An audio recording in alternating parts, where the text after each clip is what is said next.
أعوذ بالله من الشيطان الرجيم بسم الله الرحمن الرحيم وكذلك نولي بعض الظالمين بعضا بما كانوا يكسبون. اس طرح ہم ظالموں کو ایک دوسرے کا ساتھی بنائیں گے اور کمائی کی وجہ سے جو وہ کرتے رہے ہیں. یہ سورہ انعام کی 129 نمبر کی آیت ہے. اس سے پہلے سے انسانوں اور جنوں کے گروہوں سے اللہ تعالیٰ خطاب کر رہے تھے اور ان کو ان کی بدعمالیوں کی طرف متوجہ کیا گیا تھا. آخرت میں جو ان کے ساتھ معاملہ ہونے والا ہے اس کے بارے میں بتایا گیا.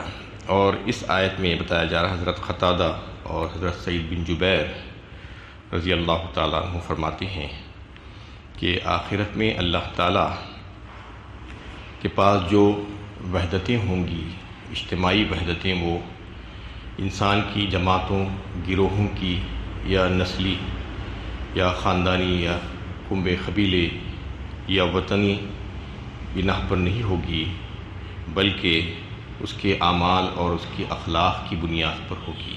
جو جمع کیا جائے گا وہاں پر اعمال اور اخلاق کی بنا پر جمع کیا جائے گا. وَامْتَازُوا الْيَوْمَ أَيُّهَا الْمُجْرِمُونَ فرمایا سورہ یاسین میں اللہ تعالیٰ نے، یعنی الگ ہو جاؤ اے مجرموں. تو اس طریقے سے جو ہے مختلف صورتوں میں مختلف انداز میں بتایا گیا ہے کہ جو مسلمان اور نیک کردار فرمانبردار ہوں گے، وہ کہیں کے ہو، دنیا کے کسی کونے اور خطے کے ہو، ان سب کو ایک ساتھ جمع کر دیا جائے گا. اور جو نافرمان، بدکردار، ظالم کافر ہوں گے، وہ تمام کافروں کو ایک ساتھ جمع کر دیا جائے گا. احشروا الذین ظلموا وازواجہم فرمایا سورہ صافات میں، یعنی جمع ہو جاؤ ظالموں اور پھر ان کو جو ہے جہنم میں ڈھکیل دیا جائے گا اور ان جیسے کام کرنے والوں کو فرمایا. وَإِذَا النُّفُوسُ زُوِّجَتْ فرمایا سورہ تکبیر میں، جوڑے جوڑے بنا دیے جائیں گے لوگوں کے اس دن. کون سے جوڑے؟ یہی جو جیسا عمل کیا کرتا تھا اس کے مطابق اس کے جوڑے بنا دیے جائیں گے. مسلمانوں میں بھی جو اللہ تعالیٰ کے فرمانبردار اور نیکوکار ہوں گے، ان نیکوکاروں کا گروہ ایک الگ ہوگا، اور جو گنہگار تھے مسلمانوں میں بھی، جو بد کردار تھے، وہ بد کرداروں کا گروہ ان کا بھی الگ بنا دیا جائے گا. حضرت عمر فاروق رضی اللہ تعالیٰ عنہ نے یہی فرمایا کہ جو نیک ہوں گے لوگ ان کو جنت میں بھیج دیا جائے گا، اور جو بدکار ہوں گے ان کو سب کو ایک ساتھ ملا کر جہنم میں بھیج دیا جائے گا. یہ معاملہ اس دن ہوگا، اور اللہ تعالیٰ اس دن یعنی نیک اور اچھے لوگوں کو جو ہے یہ بتایا جائے گا کہ دنیا میں ان کو، یعنی جو نیک تھے ان کی صحبت اور ان کی جماعت اور ان کی اٹھنا بیٹھنا، ان کی سوسائٹی بھی اللہ تعالیٰ الگ رکھا کرتے تھے. یعنی جو نیک ہوتا ہے وہ اپنے جیسے لوگوں ہی میں اٹھتا بیٹھتا ہے، ان کے ساتھ جو ہے اس کو اچھا دکھتا ہے، اس کی وجہ سے اس کے کاموں میں اس کو حوصلے ملتے ہیں، اور نیک کام کرنے کا جو ہے اس میں اس کو توفیق عطا کر دی جاتی ہے. وہ اپنے ساتھیوں کو دیکھ کر اور مزید اپنے کاموں میں اس کے جو ہے اضافہ ہو جاتا ہے. اس کے برعکس جو گنہگار اور بدکردار ہوتے ہیں ان کو بھی اللہ تعالیٰ انہی جیسی صحبت عطا کر دیتے ہیں کہ وہ ان کے کاموں میں روڑے اٹکا دیتے ہیں اور نیک کام ان کو کرنے نہیں دیتے، بلکہ وہ بھی گنہگار اور یہ بھی گنہگار، سب بدکرداروں سے ملے ہوئے دنیا میں بھی نظر آتے ہیں. تو آخرت میں ایک تو جو ہے ان کو جزا یا سزا ملے گی اعمال نیک کی، اعمال بد کی وہ تو ملے گی وہاں پر. دنیا میں بھی اللہ تعالیٰ اس کے تعلق سے ایسا ہی کر دیے ہیں کہ نیکوں کو نیکوں کے ساتھ ملا دے کے ان کی محفل اور ان کی مجلسوں میں، ان کی سوسائٹی میں وہ چلا جاتا ہے تو مزید نیکیوں کی توفیق اس کو مل جاتی ہے. یہ دنیا کا جو ہے نقد انعام ہے. اور جو بدکار ہیں ان کو انہی کے جیسے لوگوں کے ساتھ ملا کر اٹھتے بیٹھتے ہیں وہ اس سوسائٹی میں، تو ان کا نقد جو ہے سزا یہ ہوتی ہے کہ وہ یہاں پر بھی جو ہے اپنے جیسے ساتھیوں کو دیکھ کر وہ بد کرداریوں میں ملوث ہوتے ہیں، اور ان کے لیے وہ کام کرنا آسان ہو جاتا ہے. اللہ کے نبی صلی اللہ علیہ وسلم نے فرمایا ایک حدیث میں کہ اللہ تعالیٰ جن حکام اور بادشاہوں سے راضی ہو جاتے ہیں جن سے خوش ہوتے ہیں ان کے کام اور ان کے عمل کی وجہ سے، تو پھر ان کے جو وزیر اور ان کے جو مشیر ہوتے ہیں اور ان کے جو ساتھی ہوتے ہیں، وہ اچھے ساتھیوں کو اللہ تعالیٰ دے دیتے ہیں، اچھے وزیروں کو اس کو مہیا کر دیتے ہیں، تاکہ اس کے کام کاج میں آسانی ہو جائے اور اس کی جو ہے ترقی میں اضافہ ہو جائے۔ اور اس کے برعکس جو بادشاہوں اور جو عمراء اور حکام سے اللہ تعالیٰ ناراض ہوتے ہیں، تو ان کو ایسے بد کردار، بدخماش قسم کے وزیر اور مشیر مل جاتے ہیں کہ وہ قدم قدم پر اس کو غلط مشورے دیتے ہیں اور اس کی تباہی کا باعث بن جاتے ہیں۔ وہ کبھی بھی اچھا کام کرنا بھی چاہتا ہے تو اس کو غلط مشورہ دے کر اس کو غلط کاموں پر ڈال دیتے ہیں، تباہ اور ہلاک ہو جاتا ہے۔ حضرت عبداللہ ابن عباس رضی اللہ تعالیٰ عنہ اور حضرت عبداللہ ابن زبیر رضی اللہ تعالیٰ عنہ نے فرمایا اس حدیث کے حوالے سے کہ اللہ تعالیٰ بعض ظالموں کے ساتھ ملا دیتے ہیں، ان پر مسلط کر دیتے ہیں۔ اس آیت میں جو لفظ آیا ہے نولی کا مطلب ملا دینا، جڑا دینا، مسلط کر دینا۔ تو ایک تو ملا دینا ہے، جماعت کو ملا دینا جو جیسے تھے ویسے، اور اس کا ایک مطلب یہ بھی ہے جیسا کہ حضرت عبداللہ ابن عباس وغیرہ نے فرمایا کہ مسلط کر دیتے ہیں اللہ تعالیٰ بعض ظالموں کو بعض ظالموں پر، اور ایک ظالم کو دوسرے ظالم کے ہاتھ سزا دلوا دیتے ہیں۔ یہ کیفیت اور یہ معاملہ بھی آپ دنیا میں دیکھ سکتے ہیں کہ بہت ظلم کرتا ہوا نظر آتا ہے کوئی، ایک دوسرا ظالم، بڑا ظالم آ کر اس کے اوپر سوار ہو جاتا ہے اور اس کو سزا دیتا ہے۔ یہ اللہ تعالیٰ کی طرف سے ہے، یہ اللہ تعالیٰ کا نظام ہے کہ اس کی جو شرارت تھی اس کو دبانے کے لیے دوسرے ظالم کو اس کے اوپر مسلط کر دیا جاتا ہے۔ یہی جو ہے اللہ کے نبی صلی اللہ علیہ وسلم نے بھی اس سلسلے میں ایک بات جو بتائی کہ تم جیسے ہوں گے ویسے ہی تمہارے حکمران، تمہارے حاکم اور تمہارے عمراء ہوں گے، تمہارے اوپر کے لوگ ہوں گے۔ تم اگر نیکوکار ہوں گے تو تمہارے اوپر جو ہے اچھے نرم دل، شفیق، مہربان اور منصف عمراء اور حکام کو رکھا جائے گا، اور اگر تم جو ہے بد کردار ہوں گے، ظالم ہوں گے، تو تمہارے اوپر کے جو لوگ ہوں گے وہ بھی ظالم ہوں گے اور تمہیں ستائیں گے اور تکلیف پہنچائیں گے۔ یہ اللہ کی تعالیٰ کی طرف سے جو ہے انتظام کیا جاتا ہے۔ تو اس میں اس کی طرف اشارہ کر دیا گیا کہ وہاں پر بھی آخرت میں بھی جو ہے وحدتیں ہوں گی، جمع جو کیے جائیں گے، وہ اس بنا پر کہ تم دنیا میں کیسا عمل کیا کرتے تھے، تمہارے اعمال اور اخلاق کی بنیادوں پر تم کو اکٹھا کیا جائے گا۔ وہاں پر جو نیک ہوگا نیکوں کے ساتھ ہوگا، جو نمازی ہوگا نمازیوں کے ساتھ ہوگا، جو برا ہوگا بروں کے ساتھ ہوگا، جو زانی ہوگا زانیوں کے ساتھ ہوگا، چور ہوگا چوروں کی جماعت الگ ہوگی۔ اس طریقے سے مختلف گروہوں کو اللہ تعالیٰ الگ الگ کر دیں گے اور وہاں پر جو ہے اسی کے مطابق ان کو جزا یا سزا ملے گی۔ یا معشر الجن والانس الم یأتکم رسل منکم یقصون علیکم آیاتی وینذرونکم لقاء یومکم هذا قالوا شهدنا على انفسنا وغرتهم الحیاة الدنیا وشهدوا على انفسهم انهم كانوا کافرین۔ اے گروہ جن و انس، کیا تمہارے پاس تم ہی میں سے رسول نہیں آئے جو تم کو میری آیتیں سناتے تھے اور تمہارے اس دن کی ملاقات سے تم کو ڈراتے تھے؟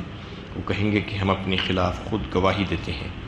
دراصل ان کو دنیا کی زندگی نے دھوکے میں ڈال رکھا تھا کہ وہ اپنے خلاف گواہی دیں گے کہ وہ کافر تھے۔ دنیا میں دو مخلوقات ایسی ہیں جن کو اللہ تعالیٰ نے شریعت کا مخالف بنایا ہے، ایک انسان، دوسرے جنات۔ اس کے علاوہ دیگر مخلوقات کو اللہ تعالیٰ نے شریعت کا مخالف نہیں بنایا ہے، کوئی ان کے لیے حلال و حرام کوئی ایسا معاملہ نہیں ہے سوائے جنات اور انسان کے۔ تو اس دن اللہ تعالیٰ قیامت کے روز دونوں گروہوں سے خطاب فرمائیں گے، یا معاشر الجن والانس، اور ان سے پوچھا جائے گا الم یاتکم رسول منکم، کیا تمہارے پاس میری طرف سے رسول نہیں آئے تھے تم ہی میں سے، منکم یقصون علیکم آیاتی، تاکہ وہ تم کو میری آیتیں، میرے احکامات، میری طرف سے حکم باتیں تم کو سنا دیتے، وینذرونکم لقاء یومکم ھذا، اور تم کو ڈراتے اس دن سے کہ میری ملاقات، میرے ساتھ تمہاری ملاقات ہونے والی ہے۔ یہ کہا گیا ان سے کہ آخر تمہارے انکار اور کفر کا سبب کیا تھا؟ تم نے ایسا کیوں کیا؟ کیا تم کو معلوم نہیں تھا؟ کیا تمہارے پاس جو ہے میری طرف سے رسول نہیں آئے تھے وہ جو تم ہی میں سے تھے؟ وَلِكُلِّ قَوْمٍ ہاتھ فرمایا ایک مقام پر ہے، یعنی ہر بستی میں اللہ تعالیٰ نے پیغمبروں کو بھیجا ہے، اور وہاں پر جو ہے انتظام کیا تھا اللہ تعالیٰ نے. تو ان سے پہلے سوال کیا جائے گا کہ تمہارے پاس جو ہے وہ لوگ آئے تھے یا نہیں آئے تھے، تو پھر وہ لوگ اس کا اقرار کرنا شروع کریں گے. قالوا شہدنا علی انفسنا، اور گواہی دیتے ہیں ہم کہ یہ ساری چیزیں بالکل صحیح ہیں، ہمارے پاس آپ کے رسول آئے تھے اور انہوں نے ہمیں یہ ساری باتیں بتائی تھی، ڈرایا تھا ہم کو اس دن سے کی ملاقات سے، لیکن ہم نہیں مانے. یہ کیوں ہوا؟ وغرتہم الحیات الدنیا، فرمایا اللہ تعالیٰ نے خود، یعنی ان کو ان کی دنیاوی زندگی نے دھوکے میں مبتلا کر دیا تھا، فریب میں ڈال دیا تھا، اور یہاں کی چمک دمک، یہاں کی روشنیاں ان کو بھا گئی تھی، اور اسی کو وہ سب کچھ سمجھنے لگے تھے. یہ سمجھ رہے تھے کہ یہیں پر جینا اور یہیں پر مرنا ہے. ان ہی الا حیاتنا الدنیا نموت ونحیا وما نحن بمبعوثین، کفار کا قول اللہ تعالیٰ نے نقل فرمایا ہے سورہ مومنون 18ویں پارے میں.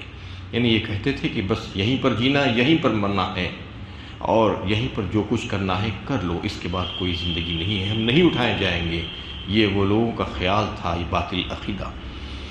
تو اس میں جو ہے اللہ تعالیٰ یہی فرما رہے ہیں کہ آج جو لوگ جو ہے دھوکے میں پڑے ہوئے ہیں، یہ اسی وجہ سے جو ہے کہ آخرت کا تصور ان کے پاس سے مٹ گیا ہے. تو وہ اس دن اقرار کریں گے اللہ تعالیٰ کے سامنے کہ ہمارے پاس وہ لوگ آئے تھے اور ہم کو انہوں نے سمجھایا تھا، لیکن ہم نے ان کی بات نہیں مانی اور ان کو جو ہے ٹھکرا دیا، ہم نے ان کی تکذیب کی. انہی میں سے کہا جائے گا، مطلب یہ ہے کہ انسانوں میں سے اور جنات میں سے آیت کے لحاظ سے، تو لیکن جو ہے اس میں خطاب جن و ان سے تو مشترک ہے. بہت سے مفسرین کا خیال یہ ہے کہ استعلن کہ کیا تمہارے پاس تم ہی میں سے رسول نہیں آئے، کا مطلب یہ ہے کہ حقیقت حال کا علم اللہ ہی کو ہے. یہ ہے کہ رسول اگرچہ کہ نسل انسانی میں سے ہی تھے، لیکن ان کی بعثت انس و جن دونوں کے گروہوں کی طرف تھی، کیونکہ جن اس معاملے میں انسان کے تابع ہے، اس کی تائید قرآن کی متعدد آیات سے ہوتی ہے. جیسے کہ سورہ احقاف 26ویں پارے میں اللہ کے نبی صلی اللہ علیہ وسلم جب فجر کی نماز پڑھا رہے تھے بطح نقلا کے مقام پر، تو اس وقت جنات کی ایک جماعت کا آنا وہاں پر اور قرآن کو سننا اور پھر اپنی قوم میں جا کر اس کی تبلیغ کرنا، یہ ساری چیزوں کا تذکرہ تفصیل کے ساتھ اللہ تعالیٰ نے فرمایا. وَإِذْ صَرَفْنَا إِلَيْكَ نَفَرًا مِنَ الْجِنِّ يَسْتَمِعُونَ الْقُرْآنَ فَلَمَّا حَضَرُوهُ قَالُوا أَنصِتُوا فَلَمَّا قُضِيَ وَلَّوْا إِلَىٰ قَوْمِهِمْ مُنذِرِينَ، فرمایا ایک جماعت جنات وہاں پر آئی اور آ کر انہوں نے آپ صلی اللہ علیہ وسلم کی زبانی کلام سنا، قرآن کو سنا، اور اپنے آپ میں ایک دوسرے سے کہے کہ خاموش بیٹھو، خاموشی کے ساتھ سنو، اور پھر واپس لوٹے اپنی قوم کے اندر ڈراتے ہوئے. تو اس سے یہ بات ظاہر ہوتی ہے. اور سورہ جن 29ویں پارے میں بھی اللہ تعالیٰ نے جو ہے ان جنات کا تذکرہ کیا. انا سمینا قرآنا عجبا یہدی الی الرشد فآمنا بہ، ہم نے سنا اس قرآن کو کہ عجیب و غریب کلام ہے اور یہ ہدایت کی طرف لے جانے والا، رشد ہدایت دینے والا، اور اس پر ہم ایمان لائے. تو یہ اللہ کے نبی صلی اللہ علیہ وسلم کی بات کو سن کر وہ اپنی قوم میں گئے. مطلب یہ تھا کہ رسولوں کے خاصیت جو ہوتے تھے وہ جنات بھی ہوتے تھے. اس سے ایک مطلب یہ نکلتا ہے کہ جیسا کہ رسول اللہ صلی اللہ علیہ وسلم کی بات کو سن کر انہوں نے اپنی قوم میں جا کر اس بات کی اطلاع دی، قوم کو خود ایمان لائے، بلکہ اپنی قوم کے لوگوں کو بھی اس کی جو ہے ترغیب دی. لیکن اس آیت کی جو ہے سیاق و سباق سے بعض مفسرین حضرات یہ بھی فرماتے ہیں کہ نبی صلی اللہ علیہ وسلم کی بعثت سے پہلے تک جو ہے جنات میں جنات کی ذات سے بھی جو ہے رسولوں کو بھیجا جاتا تھا. جیسا کہ اس میں جو ہے منکم جو آیا اس سے یہ مطلب وہ نکالتے ہیں کہ ان کی قوم میں انہی کی قوم سے رسولوں کو بھیجا جاتا تھا. بعض حضرات کا یہ بھی قول ہے. حضرت قاضی ثناء اللہ پانی پتی اپنی تفسیر مظہری میں جو ہے اس کا ذکر فرماتے ہیں کہ حضرت آدم علیہ السلام کی پیدائش سے پہلے ان کو زمین پر جو ہے بھیجنے سے پہلے ہزاروں سالوں تک جنات اس زمین پر آباد تھے. اس وقت ان کی رہنمائی کے لیے اللہ تعالیٰ جنات ہی کو بھیجا کرتے تھے. یہ ان کا خیال ہے. لیکن زیادہ تر مفسرین کی رائے تو یہ ہے کہ جیسا کہ آپ صلی اللہ علیہ وسلم کی احادیث صحیحہ سے بھی یہ بات ثابت ہوتی ہے کہ اللہ کے نبی صلی اللہ علیہ وسلم کو اللہ تعالیٰ نے انہیں نہ صرف انسانوں بلکہ جنات کے لیے بھی پیغمبر بنا کر بھیجا. اور قیامت تک آنے والی سارے انسانوں اور جنات کے آپ ہی پیغمبر ہیں اور وہ آپ ہی کی امت کہلائے۔ تو اس میں ان کی بدعمالیوں کا تذکرہ کرتے ہوئے اللہ تعالیٰ نے سوال کیا کہ آخر تمہارے پاس ہمارے رسول آئے تھے یا نہیں آئے تھے؟ جب وہ اقرار کریں گے اور اس بات کو تسلیم کر لیں گے کہ ہمارے پاس وہ لوگ آئے تھے لیکن ہم نے ان کی بات کو نہیں مانا، یہ اس وجہ سے ہوا تھا کہ دنیا کی زندگی نے ان کو دھوکے میں ڈال کر رکھ دیا تھا، اس وجہ سے وہ اس قسم کی حرکتیں کیے تھے۔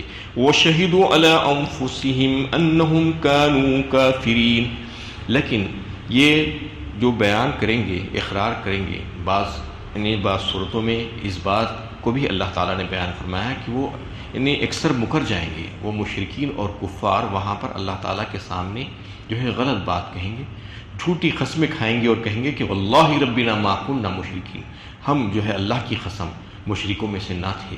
یہ کس وقت ہوگا؟ جب کہ پہلے وہ جو ہے جب ان سے پوچھا جائے گا تو وہ قسم کھا کر اس بات کا انکار کر دیں گے اور تردید کر دیں گے کہ ہم شرک نہیں کیا کرتے تھے، لیکن اس وقت اللہ تعالیٰ اس کے بعد ان کے منہوں پر مہر لگا دیں گے۔ سورہ یاسین میں جس کا تذکرہ آیا الیوم نختم علی افواہہم وتکلمنا ایدیہم وتشہد ارجلہم بما کانوا یکسبون، اس دن منہ کو بند کر کے اللہ تعالیٰ ان کے ہاتھوں سے بولنے لگائیں گے، ان کے پیر اس کے بارے میں گواہی دیں گے جو کچھ وہ کیا کرتے تھے۔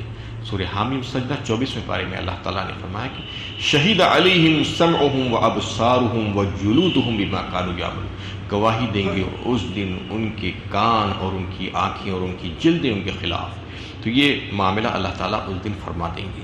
تو یہ ساری باتیں سامنے کے آ جانے کے بعد ان کا کچا چٹا کھل جائے گا، تو اس وقت وہ اقرار کرنے کے سوا اور کوئی چارہ کار ان کے پاس نہیں ہوگا، کیونکہ اب وہ اس کا انکار نہیں کر سکیں گے، ان کو اقرار کرنا ہی پڑے گا کہ انہوں نے دنیا میں کیا کیا کام کیے تھے۔ وَشَهِدُوا عَلَىٰ أَنفُسِهِمْ أَنَّهُمْ كَانُوا كَافِرِينَ، دراصل ان کو دنیا کی زندگی نے دھوکے میں رکھا تھا اور وہ اپنے خلاف گواہی دیں گے کہ واقعی میں وہ کافر تھے۔ وآخر دعوانا الحمد للہ رب العالمین۔